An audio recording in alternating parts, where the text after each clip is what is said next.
Lolu hlelo ulethulela ngezilokotho ezinhle umkhandlu weTheku masisukume sakhe iTheku usuku lokuqala ngqa namhlanje enyangeni kaNtulikazi uJuly sihleli kuyona lesisikhathi siyaqhubeka kade sibuya nje kuNhlangulana sesiyamangala ukuthi hayibo sesila kuNtulikazi kumanje ingakho sithi ake siqale nje lenyanga entsha sha nangezinto ezintsha namhlanje ke inyanga kaNtulikazi edume kakhulu ke ngeHollywood Bets Durban July lapho ke abantu besuke ke eindaweni ezihlukahlukene ukuzobuka amahashi eTelebela kanye ke futhi ke nokukhangisa nje nangenqephu ke amalungiselelo ke maningi asuke khona ngaleso sikhathi kodwa kamanje asibingelele ke uDeputy Mayor Councillor Zandile Myeni siyakubingelela emsakazweni uKhozi FM.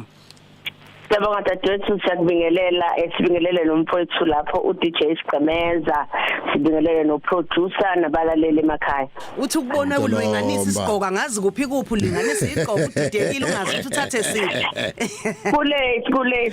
Kulate kwashamabhinga. Kuphuka lapho Councillor. Deputy Mayor siyabonga kakhulu ukuthi sibe nawe namhlanje la emsakazweni uKhozi FM. Ake siyixoxe le ndaba amalungiselelo ahamba kanjani mayelana nayo ke iHollywood Bets Durban July. Mroza bayathabaziyo iweekend enkulu njenge leadership umkhandlu weTheku sesiready ukwamukela abavakashi bethu abazobe beqhamuka eindaweni ezahlukahlukene kubalekile kodwa ukuthi sicacise ukuthi siyafisa ukuqinisekisa kuzo zonke izihambele ezobe zikhona kulomcimbi omkhulu ukuthi sesikulungiselele lokho ezokuphepha zimngomumo idolobha lethu lihlanzekile kakhulu kunalokho abazi kuyikona bazi futhi ukuthi uma ngabe beza lapha eThekwini kuningi okuzobe kukhona okufana neentertainment ezobe ikhona umhla ka5 July ke okuyimpela sonto esizobe kukhona umcimbi omkhulu obizwa ukuthi iHollywood Bets Durban July kubalekile futhi Mrozo ukuthi sicacise ukuthi ngaphambi kokuthi lo mcimbi kuyindlela yokuthi abanye bajabule kodwa uyasilekelela kakhulu ekuthuthukiseni komnotho nekwakhena amathuba omsebenzi kakhulukazi endimeni iyozokuvakasha silindeleke ukuthi kuvuleleke amathuba amaningi emsebenzi angaphezulu kuka 4000 njengoba phela izivakashi zethu zizobe yilana emahotela zizobe zikwimudi yokuspenda kakhulu imali ke elinganiselwa u278 million izochithwa izihambeli kulomjaho and siyazi ukuthi izogcina yenza ukuthi iGDP yedolobha lethu izuze isamba esilinganiselwa kuestimation oku 689 million. Kuzwakala ukuthuthuka nentuthuko enkulu kakhulu makukhulunywa ke ngaso lesisikhathi la edolobheni laseThekwini okwenzeka iminyaka yonke ngicabanga ukuthi ke sekuyiminyakanyaka kubonakala ke uthuthuka uyaphezulu sisakhona lapho sizwe nangandlebenye futhi ukuthi inkosi Albert Luthuli ICC isiphinde yadla umhlanganise emqhudelwaneni weWorld Travel Awards Africa and Indian Ocean siyafisa ukuthi kusithi nje kancane udlule kuleyo ndaba.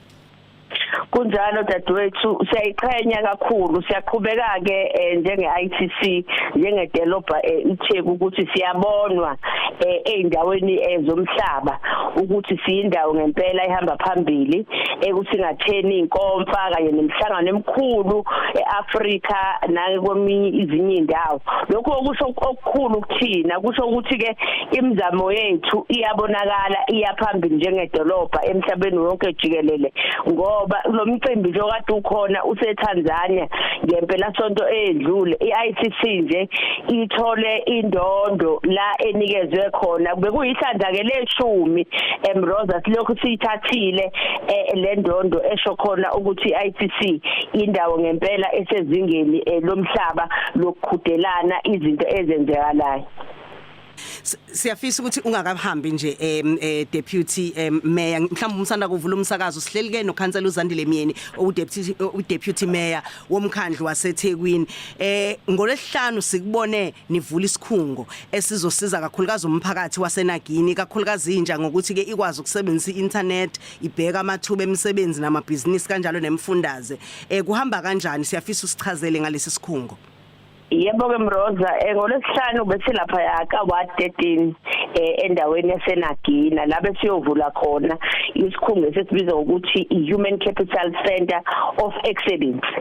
La khona njengomasipala weTheku siqhubeka nenhlelo zethu zokuthi izinsiza zonke ayisondele emphakathini wethu ukuqhubela phambili even nomkhankaso wethu ukuthi sakhe idolobha elihamba phambili kwezobuchwepheshe. Inhloso enkulu ebikhona la ukusizakala bethu ukuthi izikhungo zethu zibe ne-computer ukwazi kube khona i-Wi-Fi nabantu basendaweni bakwazi imroza ukuthi bahlomule. Le ndawo izobalekelela kakhulu ezintweni ezifana nokuthi bakwazi ukwenza ama-CV bangagibeli baye endaweni ezikude nabo. Izolekelela futhi ukuthi isebenze njenge-digital hub lapho izobe qeqeshwa khona abantu abasha kakhulukazi ngobuchwepheshe lobu be-technology. Siyazi ukuthi isikhathi esiphila kusona isikhathi esifuna ukuthi sihlome ngawo wonke amakhono akhona ikakhulukazi ubuchwepheshe. Siyawucela kodwa umphakathi wakithi ukuthi usilekelele ekutheni isikhungo esihle kangaka usinakekele ngoba uma uqhubeka nokusinakekela kusho ukuthi uzoqhubeka nokusizakala. Siyabonga kakhulu ngesikhathi sakho kodwa angifisi singayithinti le engibone into ebhlungana lapha ku Ward 71 sibona umphakathi lapha nayisuka muva informal settlement ubesala dengwane emveni komlilo oye wabhubhisa izakhiwo ikhona into mhlawumbe umkhandlu oyenzayo ukunciphisa lesi simo esinjengalesi nezigameko nje icishe ifani. Isimo esingesihlele osibalulayo dadwethu Mroza kodwa njengobuholi siyaqhubeka kakhulu ukunxusa abahlali abaseyindaweni ezikuma informal settlement ukuthi baqikelele ukuthi bangashiyi amakhandlela budedengu nezitofu ngoba siyazi ukuthi lesikhathi esikusona isikhathi la lezo zinto isebenza kakhulu kuyisebusika.